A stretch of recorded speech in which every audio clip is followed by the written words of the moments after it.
Hello बेटा, welcome to physics classes. बेटा last video lecture में हमने यहीं पर डिस्कशन छोड़ा था। लास्ट वीडियो लेक्चर में हमने यहीं पर डिस्कशन अपना लीव किया था। तो बेटा आप चेक करते हैं कि हमने लास्ट वीडियो लेक्चर में स्टैटिक फोर्स ऑफ फ्रिक्शन को डिस्कस कर लिया था, लिमिटिंग फोर्स ऑफ फ्रिक्शन को भी डिस्कस कर लिया था। और बेटा लिमिटिंग फोर्स ऑफ फ्रिक्शन का हमने डेफिनेशन क्या लिखा था?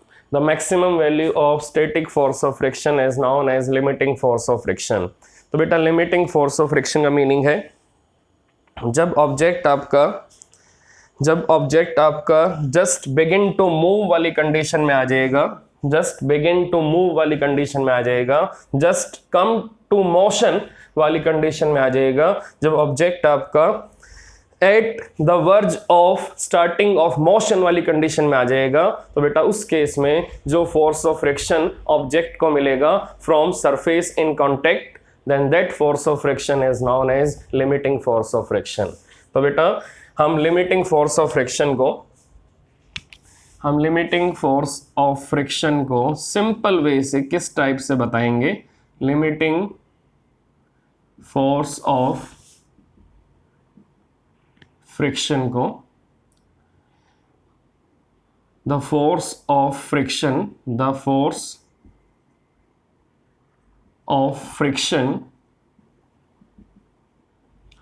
offered by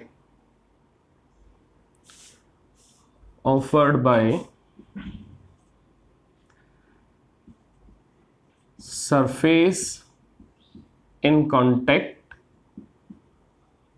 when object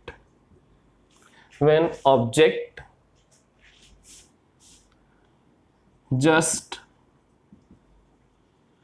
tends to move on surface or just begins to move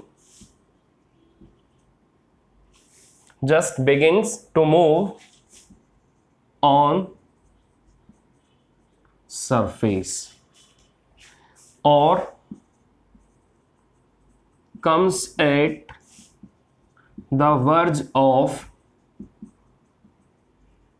starting of motion। The force of friction offered by surface in contact when object just tends to move on surface or just begins to move on surface or comes at the verge of starting of motion। तो बेटा जब आपको ये लगने लगेगा कि object अब motion में आने की कोशिश कर रहा है, तो बेटा उस मोमेंट पे जो आपको मैक्सिमम फोर्स ऑफ फ्रिक्शन मिलेगा उसका नेम होगा limiting force of friction. That is limiting force of friction. तो बेटा यहाँ पर ये वर्ड आपके मोस्ट इंपॉर्टेंट है, just tends to move, just begins to move and comes at the verge of starting of motion. तो बेटा ये वर्ड्स आपके लिए मोस्ट इंपॉर्टेंट है, just tends to move, just begins to move and comes at the verge of starting of motion। तो बेटा that kind of maximum value of static force of friction is known as limiting force of friction। तो बेटा ये है आपका limiting force of friction. फिर बेटा हमने लिमिटिंग फोर्स ऑफ फ्रिक्शन के कुछ लॉज भी डिस्कस किए थे और लॉज में हमें क्या मिला था कि limiting force of friction is equal to mu L into R, और म्यू एल का meaning that is coefficient of force of friction and R का meaning normal reaction, F L का meaning limiting force of friction,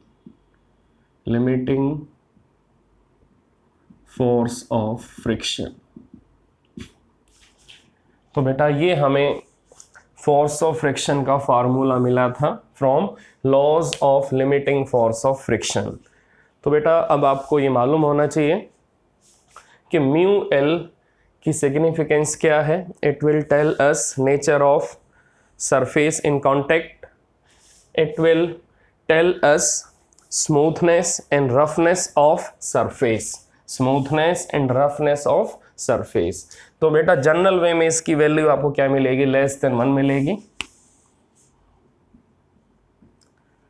but एक special condition, एक special case है जहां इसकी value more than 1 भी हो सकती है. बेटा वो स्पेशल केस कौन सा है, that is force of friction between cement and rubber. बेटा रबर और सीमेंट के बीच में जो फ्रिक्शन फोर्स बनेगा वहां पर coefficient of force of friction की वैल्यू मोर देन 1 हो सकती है. तो बेटा ये हमने डिस्कस कर लिया है स्टैटिक फोर्स ऑफ फ्रिक्शन और लिमिटिंग फोर्स ऑफ फ्रिक्शन. तो अब हम आएंगे काइनेटिक फोर्स ऑफ फ्रिक्शन पर. तो बेटा अब हम आएंगे काइनेटिक फोर्स ऑफ फ्रिक्शन पर. नेक्स्ट हमारा पार्ट है डिस्कशन का, नेक्स्ट टॉपिक है kinetic force of friction.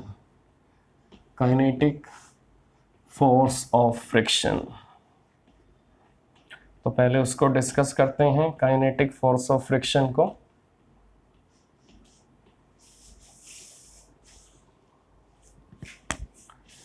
Now we have kinetic force of friction. बेटा काइनेटिक फोर्स ऑफ फ्रिक्शन का मीनिंग क्या है, क्या है ये काइनेटिक फोर्स ऑफ फ्रिक्शन. तो बेटा सिंपल सा मीनिंग है, सिंपल सी इसकी डेफिनेशन है, सिंपल सा इसकी सिग्निफिकेंस है. तो बेटा काइनेटिक फोर्स ऑफ फ्रिक्शन का meaning, the force of friction given by surface in contact when object is in motion over that surface.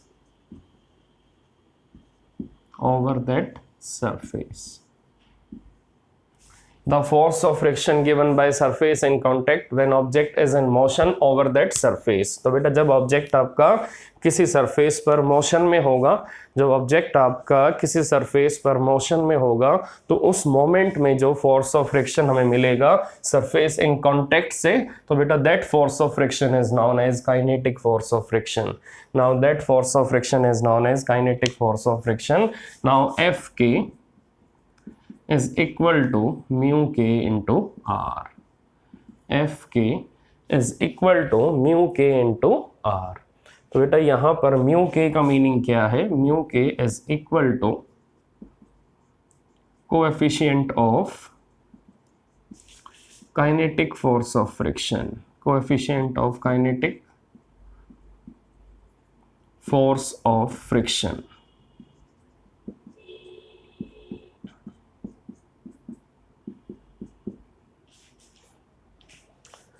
तो बेटा अब यहाँ पर आपको काइनेटिक फोर्स ऑफ फ्रिक्शन की डेफिनेशन क्लियर हो गई है. The force of friction offered by या given by surface in contact when object is in motion over that surface, that is kinetic force of friction. तो अब check करते हैं कि काइनेटिक फोर्स ऑफ फ्रिक्शन के अंदर जब ऑब्जेक्ट आपका मोशन में होगा तो काइनेटिक फोर्स ऑफ फ्रिक्शन की डायरेक्शन क्या होगी. तो चेक करते हैं काइनेटिक फोर्स ऑफ फ्रिक्शन की डायरेक्शन क्या होगी. अभी चेक करते हैं बेटा काइनेटिक फोर्स ऑफ फ्रिक्शन की डायरेक्शन क्या होगी. तो बेटा ये अगर आपका ऑब्जेक्ट है, ये अगर मोशन में है, ये अगर मोशन में है, स्ट्रेट लाइन में मोशन में है, ये अगर स्ट्रेट लाइन में मोशन में है, तो ये जो सरफेस इन कांटेक्ट है बेटा, ये सरफेस इन कांटेक्ट हमें क्या प्रोवाइड करेगा, that is kinetic force of friction. अब इसमें कॉन्सेप्ट ये आएगा कि अगर ये ऑब्जेक्ट आपका मोशन में है और अगर ये यूनिक डायरेक्शन में मोशन में है, यूनिक डायरेक्शन का मीनिंग है अगर ये स्ट्रेट लाइन में मोशन में है, तो बेटा अगर ये स्ट्रेट लाइन में मोशन में है और इसके ऊपर फोर्स एक्ट कर रहा है और फ्रिक्शन सरफेस से मिल रहा है, तो बेटा इसका motion as it is maintain रहेगा, इसका motion as it is maintain रहेगा। तो बेटा मेरा मेन मोटिव ये बताने का आपको कि अगर ये ऑब्जेक्ट आपका मोशन में है और अगर आपको इस ऑब्जेक्ट को स्ट्रेट लाइन में मोशन में रखना है तो आपको रेगुलर इसके ऊपर फोर्स अप्लाई करना पड़ेगा। तो बेटा अगर आप इस ऑब्जेक्ट के ऊपर फोर्स रेगुलर वे से अप्लाई नहीं करोगे और अगर आप अपना फोर्स इस ऑब्जेक्ट के ऊपर रेगुलर वे से नहीं लगाओगे तो अगर आपका फोर्स यहाँ पर जीरो हो जाएगा तो बेटा उस केस में जो इसका मोशन है वो कुछ टाइम के बाद बेटा बंद हो जाएगा। इसका मीनिंग इसका मोशन कुछ टाइम के बाद आपका डिसअपीयर हो जाएगा, क्योंकि अगर आप अपना फोर्स यहाँ जीरो कर दोगे तो बेटा यहाँ पर काइनेटिक फोर्स ऑफ फ्रिक्शन की वजह से ये ऑब्जेक्ट आपका कुछ टाइम के बाद रेस्ट पे आ जाएगा। तो इसका मीनिंग अगर आपको इस ऑब्जेक्ट को मोशन में रखना है तो आपको इस ऑब्जेक्ट के ऊपर रेगुलर फोर्स लगाना पड़ेगा और बेटा अगर इसके ऊपर रेगुलर फोर्स आप लगाओगे तो बेटा ये ऑब्जेक्ट आपका मोशन में रहेगा। अदरवाइज अगर आपका अप्लाइड फोर्स किसी भी मोमेंट पे अगर जीरो हो जाता है तो बेटा उस केस में जो काइनेटिक फोर्स ऑफ फ्रिक्शन है बेटा इसकी वजह से ऑब्जेक्ट आपका रेस्ट पे आ जाएगा। Then object comes to rest and motion will disappear. इसका मीनिंग बेटा ये जो आपका सरफेस इन कांटेक्ट है ये इस ऑब्जेक्ट को regular constant kinetic force of friction देता रहेगा। तो बेटा काइनेटिक फोर्स ऑफ फ्रिक्शन आपका कांस्टेंट वे से इस ऑब्जेक्ट को कहां से मिलता रहेगा, सरफेस इन कांटेक्ट से मिलता रहेगा। तो बेटा जब तक ये ऑब्जेक्ट आपका इस सरफेस के ऊपर मोशन में होगा तो बेटा ये object regular kinetic force of friction को फील करता रहेगा। अब ये बताओ फ्रिक्शन का मेन काम क्या होता है, फ्रिक्शन क्या करता है? फ्रिक्शन किसी भी ऑब्जेक्ट के मोशन को दूसरे सरफेस के ऊपर अपोज करता है। So friction will oppose motion of one object over surface of another object. Friction will oppose relative motion of one object over surface of another object. तो बेटा अगर फ्रिक्शन का काम किसी ऑब्जेक्ट के रिलेटिव मोशन को अपोज करना है तो बेटा चेक करो, अगर किसी मोमेंट पर आपका अप्लाइड फोर्स जीरो हो जाता है तो बेटा फोर्स ऑफ फ्रिक्शन का मेन काम क्या है कि इस ऑब्जेक्ट के रिलेटिव मोशन को अपोज करना, इस ऑब्जेक्ट के रिलेटिव मोशन को इस सरफेस के ऊपर अपोज करना। इसका मीनिंग इस ऑब्जेक्ट की रिलेटिव वेलोसिटी को इस सरफेस के ऊपर अपोज करना। तो बेटा चेक करो, अगर आपका फोर्स यहाँ जीरो हो जाएगा किसी भी मोमेंट पे तो ये जो फोर्स ऑफ फ्रिक्शन है, ये जो काइनेटिक फोर्स ऑफ फ्रिक्शन है, ये इस ऑब्जेक्ट की रिलेटिव वेलोसिटी को इस ऑब्जेक्ट के रिलेटिव मोशन को अपोज करना स्टार्ट कर देगा। तो बेटा जब ये अपोज करेगा तो बेटा उस मोमेंट पर क्या होगा कि इस ऑब्जेक्ट की स्पीड धीरे धीरे कम हो जाएगी और फाइनली ये ऑब्जेक्ट आपका रेस्ट पे आ जाएगा। तो बेटा अगर आपको इस ऑब्जेक्ट को मोशन में रखना है तो आपको अपना अप्लाइड फोर्स यहाँ पर कॉन्टिन्यूटी में रखना है। अगर आपका अप्लाइड फोर्स कॉन्टिन्यूटी में रहेगा तो ये जो फोर्स ऑफ फ्रिक्शन है, ये जो काइनेटिक फोर्स ऑफ फ्रिक्शन है, ये जो constant value of kinetic force of friction है, ये आपकी बेटा ओवरकम हो जाएगी। और बेटा अगर ये ओवरकम हो जाएगी तो ऑब्जेक्ट आपका मोशन में रहेगा। तो बेटा ये आपको ध्यान रखना है हमेशा, कि अगर आपको ऑब्जेक्ट की वेलोसिटी को कांस्टेंट बनाना है, अगर आपको ऑब्जेक्ट की स्पीड को कांस्टेंट बनाना है तो आपका अप्लाइड फोर्स बिल्कुल किसके इक्वल एंड अपोजिट होना चाहिए, that should be equal and opposite to kinetic force of friction. तो बेटा अगर इस ऑब्जेक्ट की स्पीड कांस्टेंट है, अगर इस ऑब्जेक्ट की स्पीड कांस्टेंट है तो बेटा यहाँ पर आपका जो अप्लाइड फोर्स होगा वो बिल्कुल काइनेटिक फोर्स ऑफ फ्रिक्शन के इक्वल होगा, वो बिल्कुल काइनेटिक फोर्स ऑफ फ्रिक्शन के इक्वल होगा। तो बेटा उस केस में नेट फोर्स की वैल्यू क्या होगी इस ऑब्जेक्ट के ऊपर, नेट फोर्स की वैल्यू बेटा 0 होगी, नेट फोर्स की वैल्यू 0 होगी। और अगर आपको इस ऑब्जेक्ट की स्पीड को इंक्रीज करना है तो आपका जो अप्लाइड फोर्स है वो कैसा होना चाहिए, मोर than kinetic force of friction, more than kinetic force of friction. तो बेटा और अगर आपका अप्लाइड फोर्स 0 हो जाएगा उस केस में बेटा यहाँ पर काइनेटिक फोर्स ऑफ फ्रिक्शन काम करेगा, और काइनेटिक फोर्स ऑफ फ्रिक्शन इस ऑब्जेक्ट की रिलेटिव वेलोसिटी को अपोज कर रहा है। तो अगर ये इसकी रिलेटिव वेलोसिटी को अपोज करेगा तो कुछ टाइम के बाद इस ऑब्जेक्ट की वेलोसिटी इस सरफेस के रेस्पेक्ट में 0 हो जाएगी। तो बेटा जब इस ऑब्जेक्ट की वेलोसिटी सरफेस के रेस्पेक्ट में 0 हो जाएगी तो ऑब्जेक्ट आपका रेस्ट पे आ जाएगा, तो बेटा ये आपको ध्यान रखना है, ये आपको बिल्कुल ध्यान रखना है कि किसी ऑब्जेक्ट को अगर मोशन में रखना है तो आपको कॉन्टिन्यूटी में उसके ऊपर फोर्स लगाना पड़ेगा।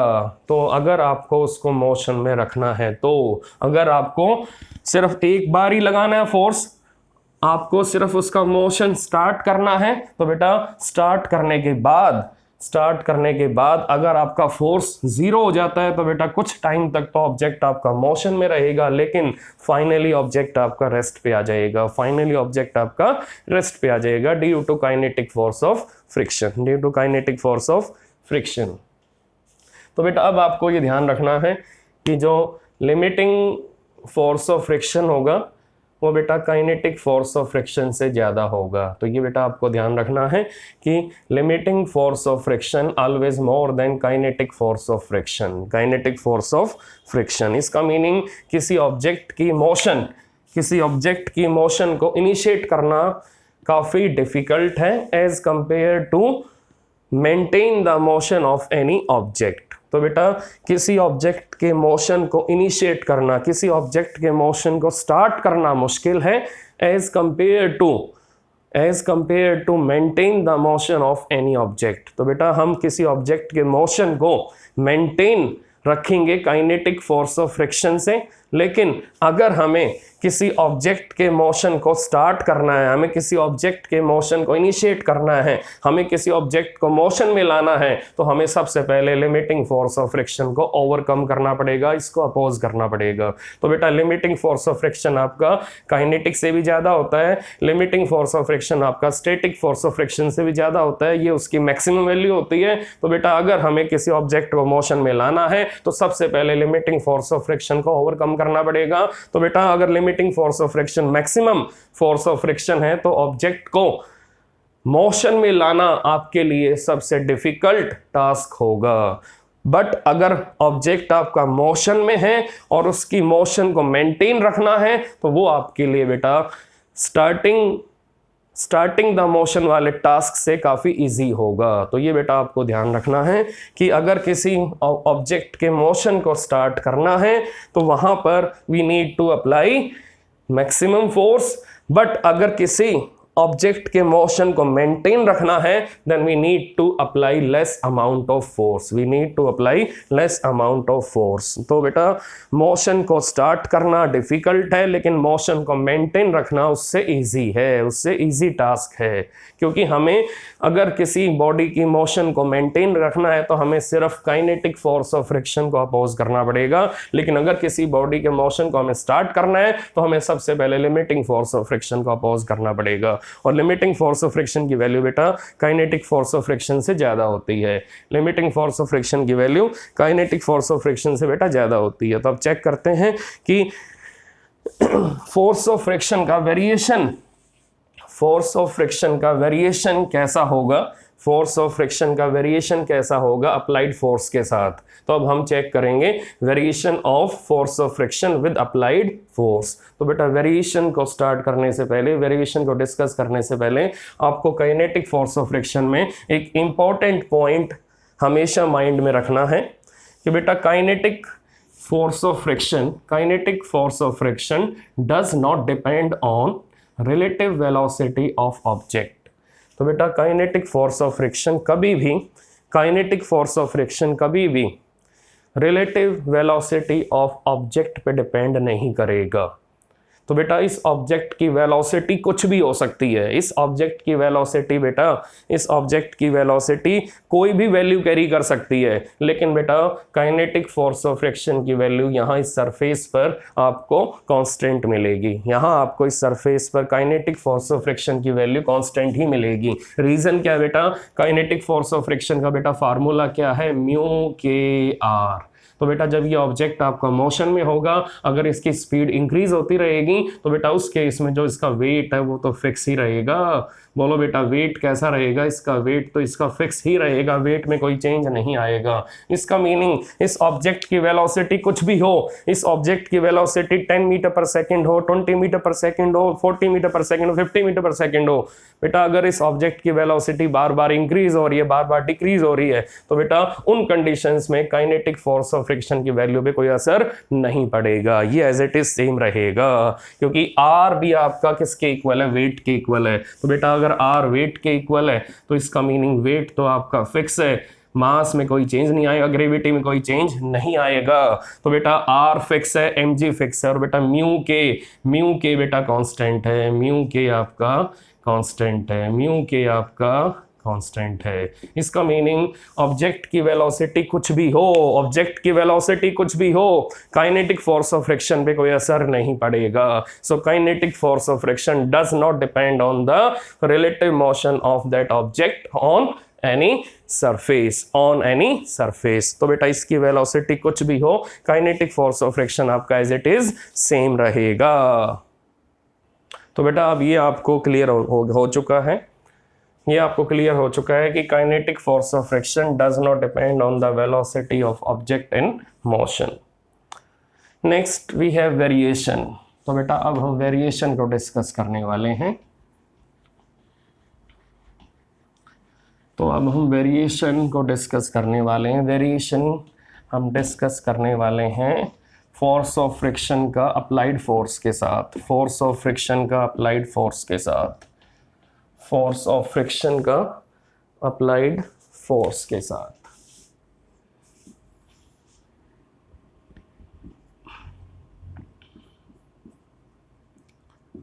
This is applied force. Now here we have force of friction. Now this is the variation. Now this is the variation.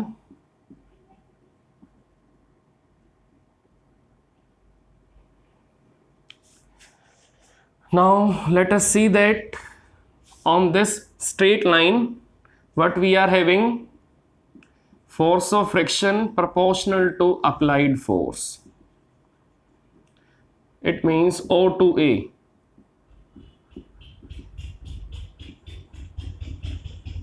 Now this is B point. बेटा आप चेक करो O से लेकर A तक, बेटा O से लेकर A तक आपको क्या मिलेगा, force of friction, force of friction proportional to applied force, force of friction proportional to applied force. So बेटा from O to A we have equal increase in applied force and equal increase in force of friction. तो बेटा O से A तक हमें force of friction की value बिल्कुल applied force के equal मिलेगी। तो बेटा बेटा O to A लाइन पर, O to A लाइन पर बेटा हमें फ्रिक्शन और अप्लाइड फोर्स में बिल्कुल लीनियर वेरिएशन मिलेगा। तो बेटा O to A लाइन पर हमें फ्रिक्शन और अप्लाइड फोर्स के बीच में बिल्कुल डायरेक्ट रिलेशन मिलेगा। तो अब यहां पर आपको ये पॉइंट मिला कि O to A लाइन आपकी किसके लिए बनी हुई है, that is for static force of friction, that is for static force of friction and limiting force of friction, and limiting force of friction. तो बेटा आप चेक करो, यहां पर हमें पॉइंट क्या मिला है, पॉइंट हमें ये मिला है कि इस लाइन पर अगर आप अलग अलग लोकेशन पर चेक करोगे, इस लाइन पर, इस लाइन के ऊपर O to A लाइन के ऊपर अगर आप अलग अलग लोकेशन पर चेक करोगे तो बेटा अलग अलग लोकेशन पर आपको फोर्स ऑफ फ्रिक्शन की वैल्यू बिल्कुल अप्लाइड फोर्स के इक्वल मिलेगी। फोर्स ऑफ फ्रिक्शन की वैल्यू आपको बिल्कुल अप्लाइड फोर्स के इक्वल मिलेगी। तो बेटा इस पॉइंट पर जो फ्रिक्शन फोर्स होगा वो स्टैटिक फोर्स ऑफ फ्रिक्शन होगा। तो बेटा इस पॉइंट पर जो फोर्स ऑफ फ्रिक्शन होगा वो स्टैटिक फोर्स ऑफ फ्रिक्शन होगा। तो बेटा यहाँ भी स्टैटिक फोर्स ऑफ फ्रिक्शन होगा, यहाँ भी स्टैटिक फोर्स ऑफ फ्रिक्शन होगा। बेटा इसका रीजन ये है कि अगर अप्लाइड फोर्स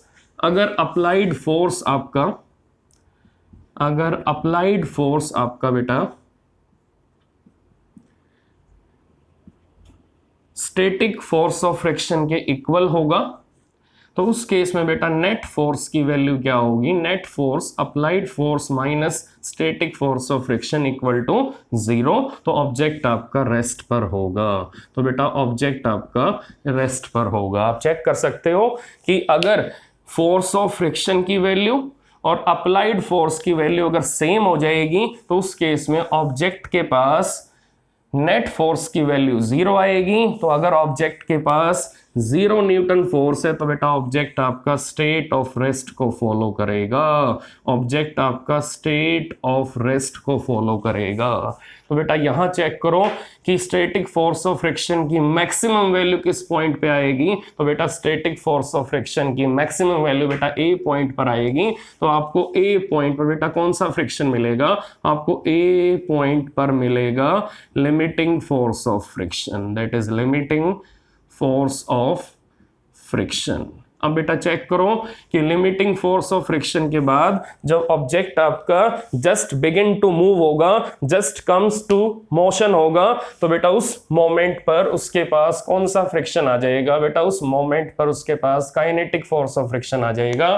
तो बेटा ये जो पॉइंट है, ये जो बी पॉइंट है बेटा, ये बी पॉइंट आपका किसके करस्पॉन्डिंग है, it is for kinetic force of friction, it is for kinetic force of friction. तो बेटा ये जो लाइन है, इस लाइन के ऊपर आपको कौन सा फोर्स ऑफ फ्रिक्शन मिलेगा, that is kinetic force of friction.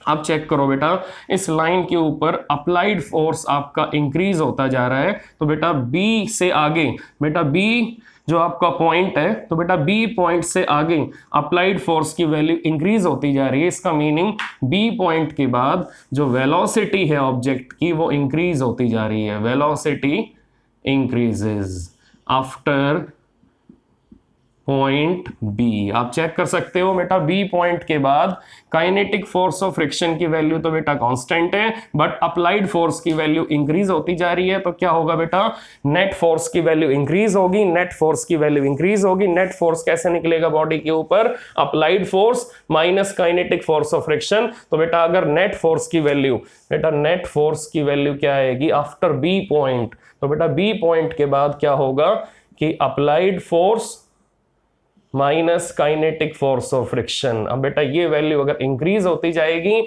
तो उस केस में ऑब्जेक्ट की वेलोसिटी, उस केस में ऑब्जेक्ट की वेलोसिटी बेटा इंक्रीज हो जाएगी। वेलोसिटी अगर इंक्रीज होगी तो ऑब्जेक्ट आपका एक्सेलरेट करना स्टार्ट कर देगा। तो बेटा यहाँ पर बी पॉइंट के बाद ऑब्जेक्ट आपका एक्सेलरेट करेगा। तो बेटा अगर ऑब्जेक्ट आपका एक्सेलरेट करेगा तो इसका मीनिंग उस केस में क्या होगा, उस केस में क्या होगा कि नेट फोर्स की वैल्यू बेटा मोर देन 0 होगी, नेट फोर्स की वैल्यू मोर देन 0 होगी। तो बेटा ये था variation between force of friction and applied force. तो बेटा जब तक आपको लाइन स्ट्रेट मिलेगी तो ऑब्जेक्ट आपका रेस्ट पे होगा, और जब आप लिमिटिंग फोर्स ऑफ फ्रिक्शन के बाद वाली मोमेंट में आओगे तो बेटा लिमिटिंग फोर्स ऑफ फ्रिक्शन के बाद में अगर ऑब्जेक्ट आपका मोशन में आ चुका है तो बेटा ऑब्जेक्ट के मोशन को मेंटेन रखना, ऑब्जेक्ट के मोशन को मेंटेन रखना थोड़ा सा इजी रहेगा आपके लिए,